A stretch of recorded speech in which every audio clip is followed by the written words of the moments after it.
आप देखिए 10 साल सत्ता की मलाई खाई। तो मैं तो कहता हूं भारतीय जनता पार्टी हिसाब, आप जब ये कहते हो कि लाखों रुपए लगा करके आपने तिरंगा यात्रा निकाली, रैलियां करी, तो आपका कहना यह दर्शाता है कि आपने वो रैलियों के अंदर वो पैसे से लोग आया और सर्वे के आधार पर जो उनको जिताऊ कैंडिडेट लगा उन्होंने उसको टिकट दी। इसका मतलब बीजेपी का तो कोई भी कार्यकर्ता जिताऊ नहीं था ऐसा, इसलिए प्रेस कॉन्फ्रेंस बुलाई है। सबसे पहले तो आप सभी पत्रकार साथियों का अभिनंदन करता हूं, स्वागत करता हूं।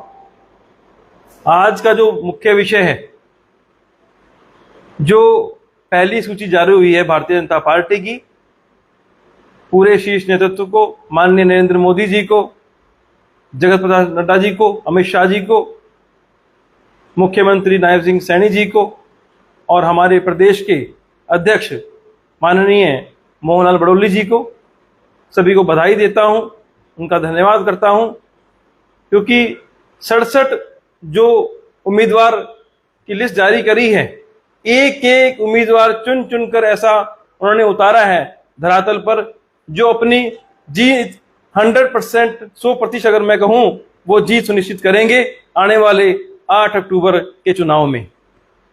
और आजकल जो ये मुद्दे उठे हुए हैं अलग अलग विधानसभाओं के अंदर, जैसा कि मेरे संज्ञान में भी आया था, चाहे वो सोनीपत की बात हो, चाहे गोहाना की बात हो, या पूरे सोनीपत जिले की अगर मैं बात करूं, जिस तरह से ये बगावती तेवर जो नेता दिखा रहे हैं, मेरा जो मानना है, और शीर्ष नेता से मेरी बात हुई है, माननीय अध्यक्ष से मेरी बात भी हुई थी इस बारे में, तो जो ये नेता आज ना टिकट ना मिलने के कारण पार्टियों को, जो हमारी भारतीय जनता पार्टी है, आज जो इनको अल्टीमेटम दे रहे हैं, किसी ने 1 दिन का, किसी ने 2 दिन का, या किसी की सोच है कि टिकट बदलेगी, तो मैं इनको कहना चाहूंगा, इन लोगों ने, इन सभी बगावती नेताओं ने भारतीय जनता पार्टी के लिए कभी सेवा भाव से कार्य किया ही नहीं था।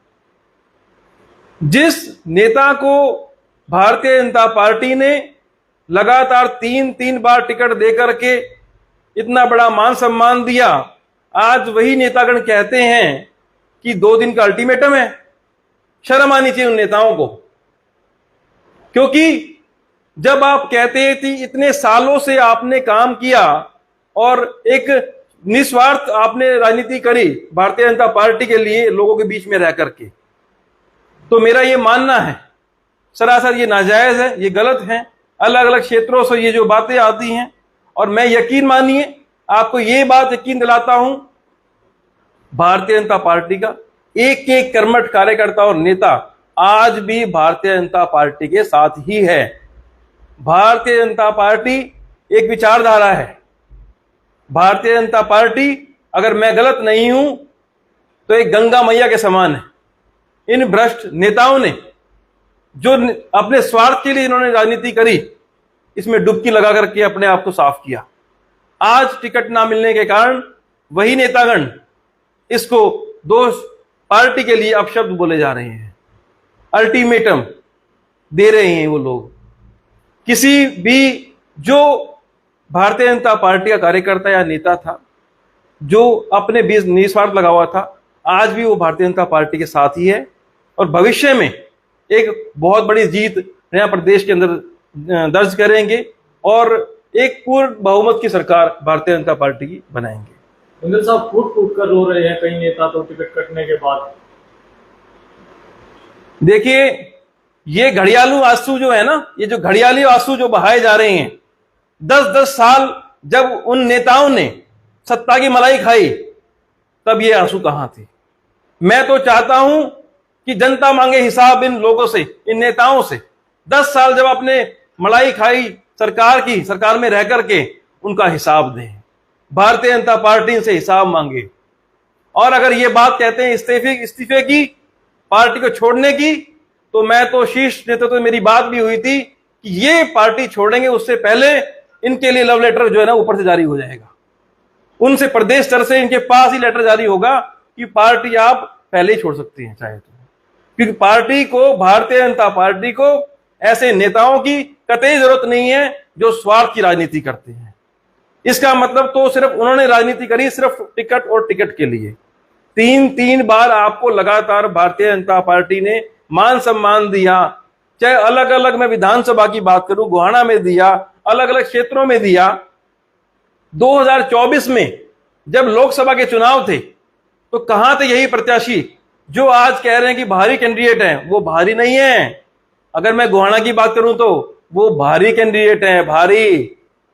वो भारतीय जनता पार्टी को विश्वास है कि 100%, 100% वो जीत सुनिश्चित करेंगे भारतीय जनता पार्टी के लिए गोहाना के अंदर, क्योंकि वो भारी नहीं, भारी है। सोनीपत से निखिल मदान को टिकट मिला है, कहीं ना कहीं दूसरे पार्टी के कार्यकर्ताओं में रोष भी है, क्या लगता है सीट निकाल पाएंगे? देखिए, बिल्कुल सुनिश्चित जीत है भाई निखिल मदान की, क्योंकि भारतीय जनता पार्टी ने एक, चाहे वो पूरे समीकरण देख करके हर विधानसभा में टिकट जारी किया है, क्योंकि कहते हैं मोहब्बत और जंग में सब जायज है। जब चुनाव आते हैं तो हर पार्टी को धरातल पर एक सर्वे भी उनका होता है, जीत का सर्वे, जीत का कैंडिडेट कौन होगा, जीत का उम्मीदवार कौन होगा।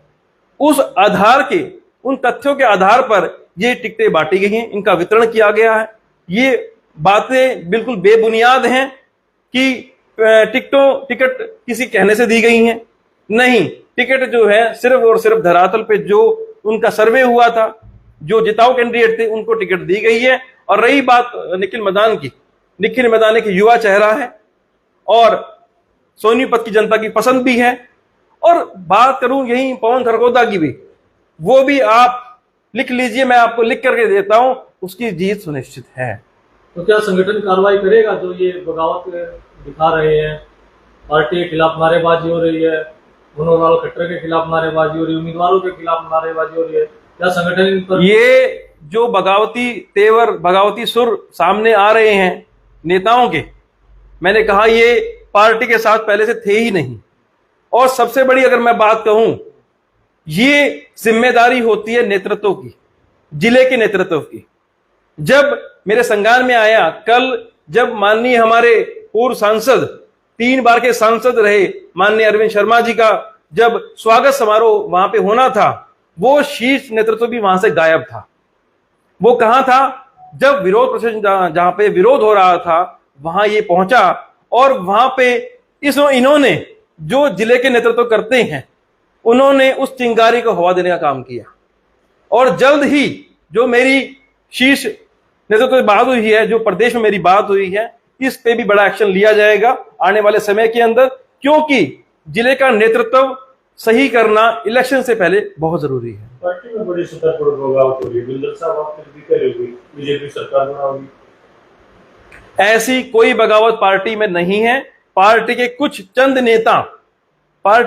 चंद नेता जो टिकट ना मिलने से रुष्ट हैं, बगावत कर रहे हैं, जिन्होंने जब मलाई खाई सत्ता की, आज उनको मलाई खाने को नहीं मिल रही है। ये वही लोग हैं, भारतीय जनता पार्टी के कार्यकर्ता और नेता।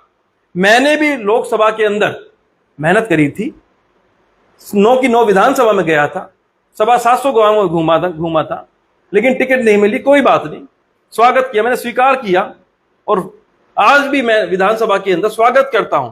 लोग मुझसे पूछते हैं, बिंदल साहब आपने चुनाव लड़ना था, तो मैं कहता हूं मैं चुनाव लड़ूंगा। सोनीपत जिले की 6 की 6 सीटों पर मैं चुनाव लड़ूंगा। अब तक तो आप लोगों के मन में संज्ञान में होगा 1 सीट पर, लेकिन मैं कहता हूं मैं सोनीपत जिले की 6 की 6 विधानसभाओं में मैं जाकर के चुनाव लड़ूंगा। तो क्या कोई वजह नहीं है इनका? आपको टिकट दे दी, फिर से जो पुराने हैं कई साल से लोग पार्टी के धर्म में, तो उनको दिक्कत तो आएगी। देखिए, मैं ये मानता हूं भारतीय जनता पार्टी का नेता हो या कार्यकर्ता हो, पार्टी के जो उनका डिसीजन, जो फैसला होता है, सम्मान करना चाहिए। धरातल पे सर्वे के आधार पर जो जिताऊ कैंडिडेट पार्टी को लगा, पार्टी ने उसको टिकट दी। हमें पार्टी का जो फैसला है उस पे उसका सम्मान करना चाहिए। आप मेरे बगावत करने वालों से फर्क नहीं पड़ेगा, तो क्या उनके पास कोई वजूद नहीं है? मैं तो ये कहता हूं, जो अगर ये कहते हैं कि 2 दिन का अल्टीमेटम दिया है, मैं उनको चैलेंज करता हूं, आप पार्टी छोड़ करके चुनाव लड़ करके देख लो। अगर 5,000 वोट अगर आपके आ जाए तो मैं गारंटी देता हूं इस बात की आप सबके सामने। बिल्कुल साहब, बीजेपी ये बोलती थी भी परिवारवाद से दूर है, लेकिन कहीं ना कहीं परिवारवाद हावी होता दिखाई दिया। अगर बात करें भगवे बिश्नोई, कुलदीप बिश्नोई का बेटा है। श्रुति चौधरी की बात करें तो किरण चौधरी की बेटी है। अगर आरती राव की बात करें तो राव इंद्रजीत का बेटा है। अगर मनमोहन बढ़ाना की बात करें, करतार सिंह बढ़ाना के पुत्र हैं। सुनील सांगवान की बात करें तो सतपाल सांगवान के पुत्र। ये परिवारवाद नहीं है तो क्या है? अब देखिए 90 विधानसभाएं हैं, 90 विधानसभाओं में जैसा कि मैंने पहले भी कहा, धरातल पे सर्वे के अनुसार ये टिकटों का वितरण हुआ है। जो जिताऊ कैंडिडेट है और जो जिताऊ कैंडिडेट है, मेरा ये मानना है जो हमारे सर्वे सर्वा हैं भारतीय जनता पार्टी से, चाहे वो केंद्र के हो चाहे प्रदेश के हो, आज उन्होंने लिस्ट जारी करी है उम्मीदवारों की, हम उनका सम्मान करते हैं, स्वागत करते हैं उस लिस्ट का, उन उम्मीदवारों का। और मैं 6 की 6 सीटों पर चुनाव लड़ूंगा सोनीपत जिले अगला फैसला क्या रहेगा, आगे क्या कारण? मेरा जो फैसला है वो यही रहेगा, आज भी है, कल भी रहेगा। मैं भारतीय जनता पार्टी में था, भारतीय जनता पार्टी में हूं और भारतीय जनता पार्टी में रहूंगा। और 6 की 6 सीटों पे फिर मैं आपको कहता हूं मैं चुनाव लड़ूंगा। और जो ये जिले का नेतृत्व है, इलेक्शन से पहले चुनाव से पहले ही प्रदेश स्तर पे बात करके इनको बदलने का हम काम करेंगे। रामपाल गौतम को 10 सीटों से उतारा है, कहाँ नानोद है, कहाँ सीटों है, कैसे देखते हो? वहां विरोध तो होगा क्योंकि भारी है, आसपास भी नहीं है, बहुत दूर से उठाकर यहाँ पर। अब आप कह रहे हैं भारी हैं। डॉक्टर अरविंद शर्मा जी सोनीपत से लड़े थे चुनाव, निर्दलीय लड़े थे, क्या वो जीते नहीं थे? करनाल में गए थे, क्या वो भारी नहीं थे? रोहतक में आए तो लोगों ने कितना बोला भारी हैं, क्या वो जीते नहीं थे? अब अरविंद शर्मा जी को, हमारे पूर्व सांसद, उनको टिकट मिली है गोहाना से, आज लोग बोलते भारी भारी। अरे मगर भारी ही है, वो भारी नहीं है, वो भारी कैंडिडेट हैं। भारतीय जनता पार्टी ने 67 सीटों पर भारी कैंडिडेट उतारे हैं, भारी, जो निश्चित। कहीं ना कहीं दल बदलों को टिकट ज्यादा दी गई है, तो बीजेपी के कार्यकर्ता जो उनकी दरकिनार करती बीजेपी दिखाई दी है, क्या कहना है? देखिए सामर्थ्य, टिकट मांगना सबका अधिकार है, टिकट तो मैं भी मांग रहा था, लेकिन सर्वे के अनुसार जो धरातल पर जिताऊ कैंडिडेट है, जिताऊ उम्मीदवार है, राजनीति के अंदर जितना नजर आता है वो वाकई में उतना है या नहीं, वो दिखाता है सर्वे। भारतीय जनता पार्टी ने सर्वे करवाया और सर्वे के आधार पर जो उनको जिताऊ कैंडिडेट लगा उन्होंने उसको टिकट दी। इसका मतलब बीजेपी का तो कोई भी कार्यकर्ता जिताऊ नहीं था। ऐसा किसने कहा कि जिताऊ कैंडिडेट नहीं था? क्या अरविंद शर्मा जी बीजेपी के नहीं है? क्या अरविंद शर्मा बीजेपी के नहीं है? जो और जो कैंडिडेट हैं अगर भारी वो आए हैं, उनका स्वागत किया है। चाहे अगर आप निखिल मैदान जी की बात करोगे, उन्होंने भारतीय जनता पार्टी में आस्था जताई, उनका स्वागत किया भारतीय जनता पार्टी ने। पवन खरगोदा ने आस्था जताई भारतीय जनता पार्टी में, स्वागत किया उसका। तो भारतीय जनता पार्टी तो एक समुद्र है। आज पूरे हिंदुस्तान की, पूरे वर्ल्ड में अगर बात करूं, सबसे बड़ी पार्टी एक ही है, भारतीय जनता पार्टी, क्योंकि विचारधारा लेके चल रही है आपकी। आगामी रणनीति क्या रहेगी? आगामी चुनाव में हम सबसे पहले जिले के नेतृत्व को ठीक करेंगे, जिससे कि ये बगावती सुर और तेज ना हो। बगावती जो नेतागण हैं उनको बाहर का रास्ता दिखाने का हम काम करेंगे। प्रदेश स्तर पे उनकी बात करके उन नेताओं को, सभी को जो बगावती सुर दिखा रहे हैं, क्योंकि मेरे संज्ञान में यह भी आया कि उन्होंने ये कहा कि लाखों रुपए लगा करके हमने रैलियां करी, तिरंगा यात्राएं निकाली। आप जब ये कहते हो कि लाखों रुपए लगा करके आपने तिरंगा यात्रा निकाली, रैलियां करी, तो आपका कहना यह दर्शाता है कि आपने वो रैलियों के अंदर वो पैसे से लोग आए। अगर वो पैसे से लोग आए थे ना, तो वो आपके वोटर हैं ना वो आपके सपोर्टर हैं। तो आप किस तथ्य के आधार पे कहते हो कि टिकट मुझे या आपको मिलनी चाहिए? ये तो आप खुद दर्शाते हो इस बात को। लाखों रुपए लगा करके आप रैलियां कर रहे हो, तो मैं नहीं मानता कि वो आपके वोटर या सपोर्टर है। तो भारतीय जनता पार्टी का जो फैसला आया है, मैं स्वागत करता हूं। तो तब ये भी कहे 38 साल से हम पार्टी की सेवा कर रहे हैं। 38 साल से पार्टी की अगर सेवा करी होती तो आज इस तरह से बगावती सुर में वो ना होती। 3 बार लगातार 3 प्लान, मैंने 15 साल भारतीय जनता पार्टी ने एक उम्मीदवार पर विश्वास जताया, भरोसा जताया। आप देखिए 10 साल सत्ता की मलाई खाई। तो मैं तो कहता हूं भारतीय जनता पार्टी हिसाब मांगे इनसे, ऐसे नेताओं से, कि 10 साल जो कमाया उसका हिसाब दो, और तीसरे प्लान में कितनी बुरी तरह से तुम हारे थे उसका हिसाब भी तो कौन देगा? वो नुकसान किसका हुआ? वो नुकसान हुआ भारतीय जनता पार्टी का। तो आने वाले समय के अंदर भारतीय जनता पार्टी पूर्ण बहुमत की सरकार बनाने जा रही है निश्चित तौर पर, और बनेगी। और बाकी जो लिस्ट है दूसरी सूची वो लगभग कल आ जाएगी, और मैं विश्वास मेरा है भारतीय जनता पार्टी में, और निश्चित रूप से हम सरकार बनाएंगे। ठीक है।